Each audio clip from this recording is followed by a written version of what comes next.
Hey, how's it going? It's Harvey Slater, Holistic Nutrition Coach.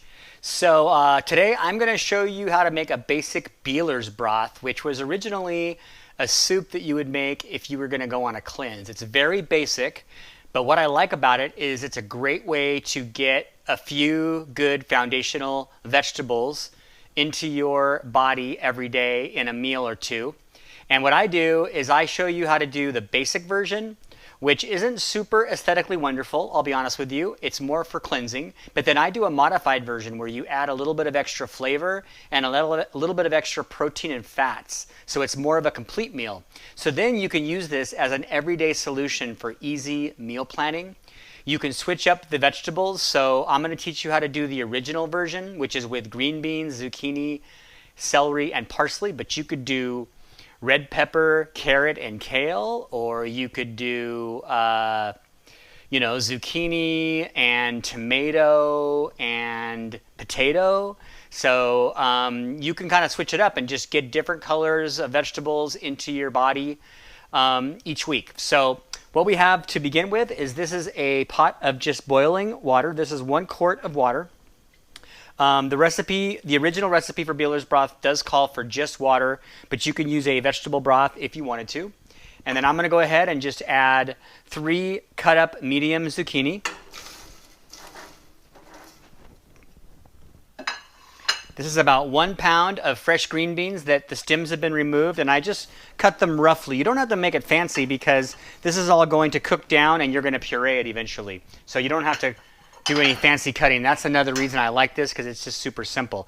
This is about 3 stalks of celery, and if you notice, I like the actual celery greens in there.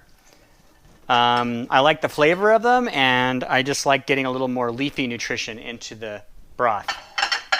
This is 1 bunch of fresh parsley, and the stems have been removed, and like I said, I just very roughly cut it up.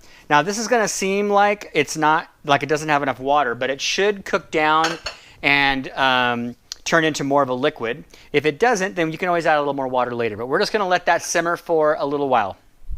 All right, it's been about 9 minutes. I'm giving this a stir just to mix it in, but it is definitely immersed in the water.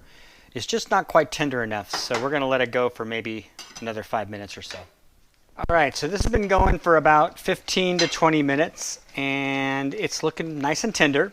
Now, if you were going to do the traditional cleansing version of the Bieler's broth, you would stop right now, you'd maybe add a little seasoning, and you would puree it in a blender or using an immersion blender. But I'm going to make it a little more interesting, a little bit more of a complete meal, because I'm not on a cleanse, and you probably aren't either, but you might be sometime. So it's good to know that option. So I'm basically going to add 1 clove of chopped garlic, which is also even good on a cleanse. It's just not part of the original Bieler's broth recipe. I'm going to add a 1/4 cup of nutritional yeast, and this is about a 1/2 cup of pepitas. So this gives you your healthy fats and some protein. And pepitas actually are a complete protein. I'm going to turn the heat down because it's not really going to cook anymore. We're just going to let the garlic flavor simmer in there for maybe 1 or 2 more minutes, and then we're going to go ahead and puree it in the blender. Right, what we're going to do is we're going to go ahead and just puree this now. So we're going to dish all of the mixture into this Vitamix. Now when you're blending in a Vitamix, you want to probably only fill it about halfway to 2/3. And you want to make sure that when you turn the blender on, you start at low speed first, because it's highly combustible because it's so hot. So you start at low speed and then you speed it up until it's really nicely pureed. So we've got it in the blender, and we're going to start at a very low speed, like that.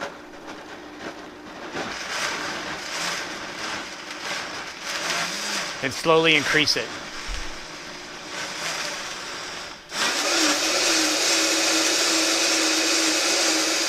All right, so it's all pureed, and you can see we have a really beautiful green soup.